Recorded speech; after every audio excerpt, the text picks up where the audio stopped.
नमस्कार, स्वागत है आप सभी का। आप देख रहे हैं हमारी खास पेशकश एनडीटीवी ग्राउंड रिपोर्ट और आप सबके साथ मैं हूं मनीष शर्मा।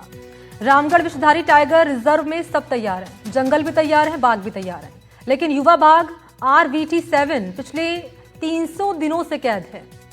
शिकार में माहिर है, प्राकृतिक व्यवहार दिखा चुका ये बाघ अब भी NTCA की मंजूरी का इंतजार कर रहा है। अब सवाल यही है कि जब सब कुछ पूरा है तो आजादी अधूरी क्यों है? रिपोर्ट।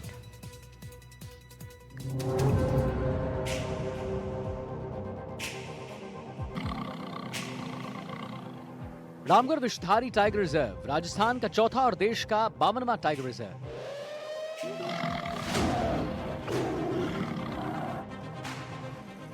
जंगल तैयार है, बाघ तैयार है, लेकिन RVT7 दहाड़ अब भी सलाखों में कैद।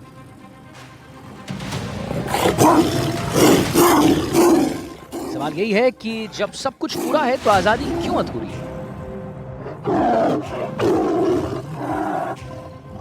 राजस्थान में चौथे टाइगर रिजर्व के रूप में रामगढ़ अभ्यारण्य को जाना जाता है। वहीं देश का 52वां टाइगर रिजर्व भी बूंदी का रामगढ़ अभ्यारण्य ही है। लेकिन यहाँ पर कोटा बायोलॉजिकल पार्क से एक युवा बाघ को बूंदी के रामगढ़ अभ्यारण्य में छोड़ा गया था, एनक्लोजर में रखा गया था। लेकिन पिछले एक साल से वो यानी कह सकते हैं कि 300 से अधिक दिन पूरे हो चुके हैं, वो अभी तक भी एनक्लोजर में ही है। आज़ाद होने का समय मांग रहा है, लेकिन NTCA अभी तक भी उसे रिलीज की जो है परमिशन नहीं दे पा रहा है। 4 दिसंबर 2024 कोटा के अभेड़ा बायोलॉजिकल पार्क में लाया गया युवा बाघ RVT7। योजना थी कि कुछ महीने के अनुकूल के बाद उसे खुले जंगल में छोड़ दिया जाएगा, लेकिन 300 दिन बीत चुके हैं और बाघ अब भी कैद में है। बेसिकली ये प्रक्रिया में इसका रिवाइल्डिंग का एक बहुत बड़ा प्रोसेस है। बेसिकली ये जू से अभी एक खुला जंगल में एक छोटा सा इंक्लोजर में हम छोड़ रखे इसको, और अभी NTCA के गाइडलाइंस के अनुसार NTCA के परमिशन के बाद हम लोग इसको वो डिसाइड कर पाएंगे बाहर छोड़ने के। सो उसके तहत हमारा मॉनिटरिंग यही है, इसका बिहेवियर कैसे है, बेसिकली एक शिकार कैसे करते और इसका बिहेवियर नॉर्मल है, अग्रेसिव नहीं है, ये सब कुछ हम मॉनिटर करते रह रहे। अभी अच्छे तरह से चल रहे। सो जल्दी के जल्दी NTCA के अनुमोदन से हम लोग इसको डिसीजन कर पाएंगे। बाघ को जंगल में छोड़ने का आखिरी निर्णय NTCA के अधीन है। टीम ने निरीक्षण किया है, लेकिन मंजूरी का इंतजार है। एनक्लोजर में रहते हुए RVT7 ने 100 से ज्यादा शिकार की। ये संख्या तय मानकों से कई ज्यादा है।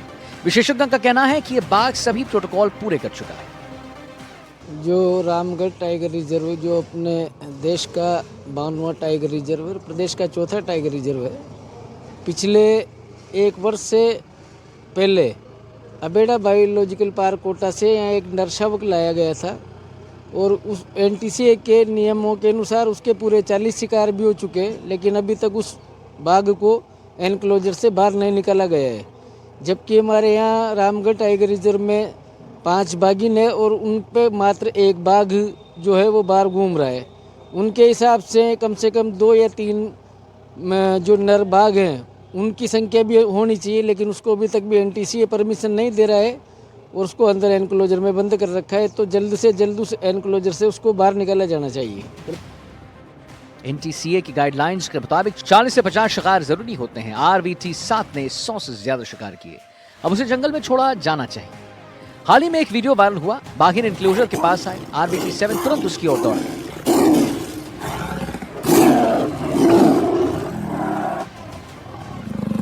दोनों ने दहाड़ कर प्राकृतिक व्यवहार दिखाया। ये संकेत है कि बाघ जंगल में अपनी टेरिटरी बनाने को तैयार है।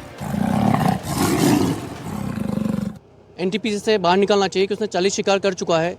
हम वन्य जीव प्रेमी सब यहाँ पे है और हम यही कहना चाहते हैं कि जो टाइगर को इंक्लोजर में रखा गया है उससे जल्दी रिलीज़ करें, जिससे कि आने वाली क्षमताएं और रामगढ़ बनाने के लिए और भी पर्यटन के लिए संभावनाएं बढ़ सके, क्योंकि बड़ा सरकार विकसित करना चाह रही है इसे। और वैसे भी रामगढ़ अभयारण्य को सरकार विकसित करना चाहती है, तो सरकार को भी अवेयर करना चाहिए कि इस जो इंक्लोजर में रखा गया है उसको 1 साल भर से ऊपर हो चुका है। जो NTPC के रूल है उसके अनुसार उसने 40 शिकार कर चुका है और उससे बाहर निकल करके और इनको ग्रोथ बढ़नी चाहिए। और ये अवेयरनेस है और हम भी सरकार से मांग करते हैं कि इस जो शावक को जिन्होंने रख रखा है उसे जल्दी रिलीज करें। जब बाघ तैयार है तो आजादी क्यों नहीं? जंगल में छोड़े तो प्री बेस बढ़ेगा। रामगढ़ विषधारी में फिलहाल 5 से ज्यादा बाघिनें और 2 नर बाघ मौजूद हैं। आरबीटी 7 की रिहाई से लिंगानुपात संतुलित होगा, जैव विविधता मजबूत होगी और जंगल की दहाड़ और बुलंद होगी। शावक जो अबेड़ा बायोलॉजिकल पार्क से यहाँ पर लाया गया, उसको पिछले कुछ समय से एनक्लोजर में ही रखा गया है, क्योंकि पे बेस बढ़ाने के लिए और बाघों की संख्या बढ़ाने के लिए उसको एनक्लोजर से रिलीज किया जाना नितांत आवश्यक है। जिस तरह से एनटीसी के रूल्स हैं, उस रूल्स में भी यदि वो फॉलोअप में आता है तो उसको जल्दी से जल्दी पे बेस के लिए रिलीज़ किया जाना चाहिए, क्योंकि यहाँ पर बाघिनों की जो संख्या है वो करीब 4 से 5 के बीच में है। तो भविष्य में जल्दी से उसको एनक्लोजर से रिलीज़ किया जाए और यहाँ पर बाघों का कुनबा बढ़ सके, जो कि रामगढ़ सेंचुरी के लिए बहुत ही अच्छा और सुखद वातावरण डेवलप कर सकेगा। बाघों के बीच मेटिंग और टेरिटरी संघर्ष जंगल की स्वाभाविक प्रक्रिया है, इसे रोकना गलत है। वन्यजीव प्रेमियों का आक्रोश बढ़ रहा है। उनका कहना है कि प्रशासनिक हिचक और कागजी प्रतिक्रियाओं के कारण बाघ की आजादी टल रही है। बूंदी रामगढ़ विषधारी एक बहुत बड़ा टेरिटोरियल इलाका है, जो शायद रणथंभौर से भी ज़्यादा बड़ा है। दुर्भाग्यपूर्ण ये विषय है कि 6 बाघिन हैं और मेल टाइगर जो है सिर्फ 1 है। तो 365 दिन से ज़्यादा हो चुका है। जो शावक आया था बूंदी में, एनक्लोज़र में है, वो कैद है, वो बाहर आना चाहता है। तो उसको बाहर आना और उसका जोड़ा बनाकर उसका जो आगे की प्रक्रिया है, सतत प्रक्रिया है, वो होना बहुत ज़रूरी है। इससे बाघों के उत्पादन में बढ़ावा होगा। यहाँ जैसे जैसे बाघों की संख्या बढ़ती जाएगी, वैसे वैसे यहाँ पर टूरिज्म ज़्यादा बढ़ेगा। सरकार रिजर्व को सशक्त बनाने की बात करती है, लेकिन तैयार बाघ को कैद में रखना समझ से परे है। जब तक उसने इतने शिकार कर चुका है, सब कुछ नॉर्म्स पूरे हो चुके हैं, उसके बाद बाहर आना चाहिए, क्योंकि टाइगरेस बहुत है लेकिन टाइगर कम है। जब आप टाइगरेस और टाइगर के जब बराबर की संख्या रहेगी तो मैटिंग होगी तो उनका कुनबा बढ़ेगा। जितना ज़्यादा कुनबा बढ़ेगा उतने ही ज़्यादा टाइगर होंगे, शावक पैदा होंगे, तो उसी से रामगढ़ आगे की ओर चलेगा। और रामगढ़ जब तक नहीं बढ़ेगा, जब तक बूंदी का विकास हो पाना अब बहुत मुश्किल है। तो हमारे हिसाब से ये सोचना है, अगर बूंदी का विकास करना है तो ये एक नींव का पत्थर साबित होगा रामगढ़।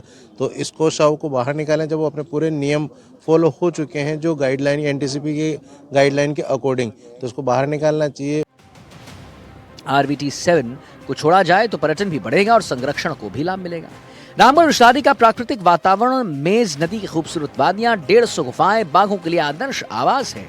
और यही वजह है कि ये क्षेत्र सदियों से बाघों का मैटर्निटी होम कहलाता रहा है। जंगल पुकार रहा है, बाघ दहाड़ रहा है, लेकिन उसकी आजादी अब भी फाइलों और बैठकों में उलझी है। सवाल यही है कि क्या आरबीटी 7 को जल्द जंगल की खुली दुनिया मिलेगी या उसकी प्रतीक्षा और लंबी खिंचने वाली है। सलीम अली के साथ ब्यूरो रिपोर्ट, एनडीटीवी राजस्थान के लिए।